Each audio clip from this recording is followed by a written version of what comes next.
How does mass production work? What determines the cost of producing a unit? What about subsequent ones?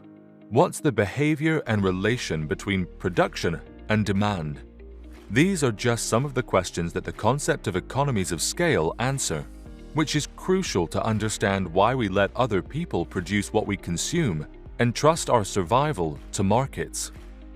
At some point in time, societies understood that everyone couldn't do everything.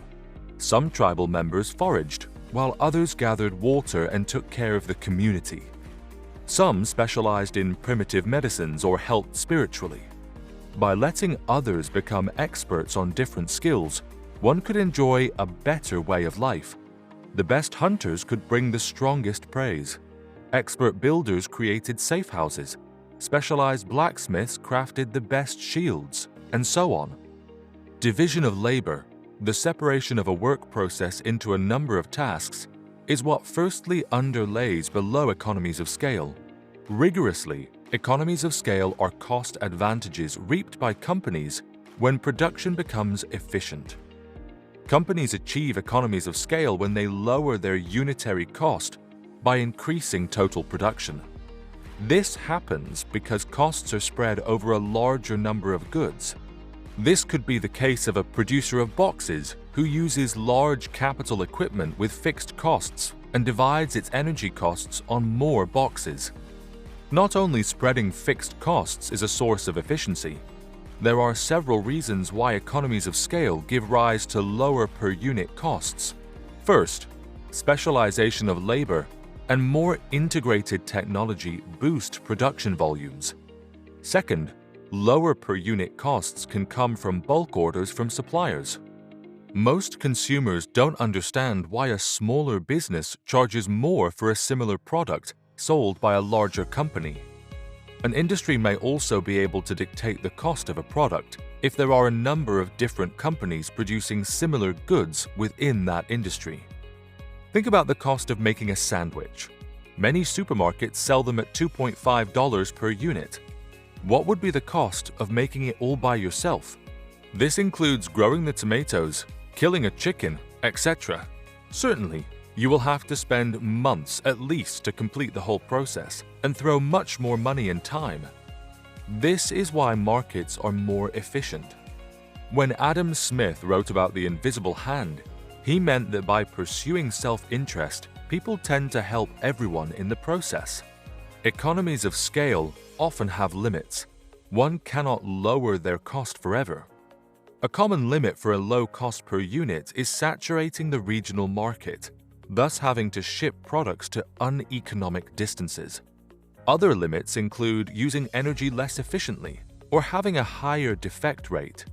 When increasing production raises unitary costs, a producer is said to be experiencing diseconomies of scale. A restaurant kitchen is also often used to illustrate how economies of scale are limited.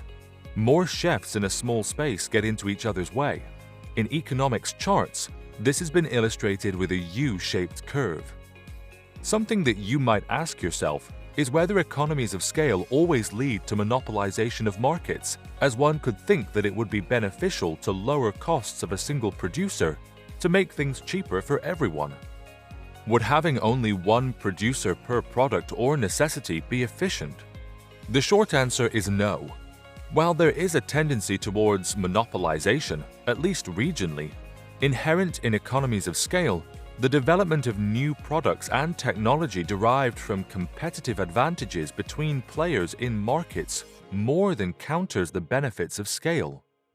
This means that by competing and trying to beat each other, enterprises achieve better results for everyone. In macro terms, the most efficient way to produce goods and services would be at some point between massive competition of micro companies and a total monopoly with huge benefits of scale. However, there are cases where having only one competitor in the market can be efficient. This is the case of natural monopolies, such as the tap water market. To produce it, water companies had to invest in a huge network of water pipes stretching throughout the country.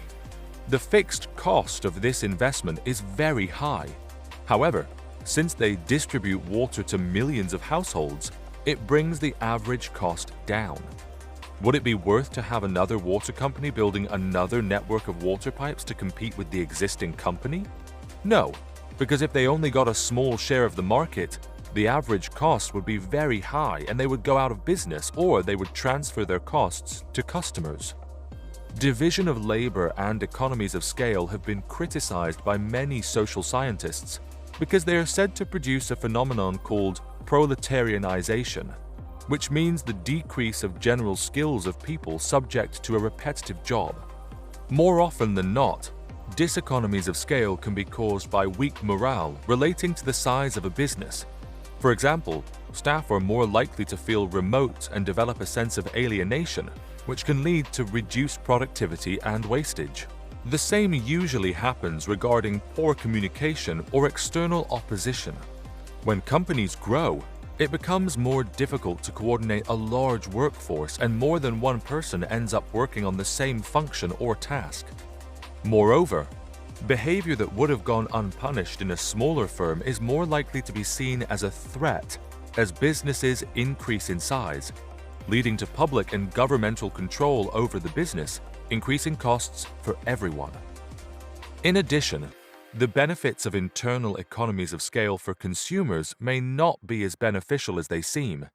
Economies of scale may not always result in lower prices, as dominant firms may simply form structures of power within industries and enforce higher prices. Monopolies, oligopolies, or similar schemes are often seen in industries that are intensive in terms of capital. Production of materials like aluminium, steel, or commodities are good examples of this phenomenon. Even though economies of scale are not beneficial to everyone every time, they are certainly necessary to achieve productivity in production and are also the backbone of mass production. Companies and societies need productivity to get cheaper goods and achieve a better way of life. Without economies of scale, making a sandwich alone would cost each of us more than $1,000. Even if there are cons relating the loss of general skills, it would be a lie to say that we need to develop all kinds of skills to survive in modern societies. Economies of scale are an integral part of capitalism and consumer economy. Certainly, they will remain so for a long time.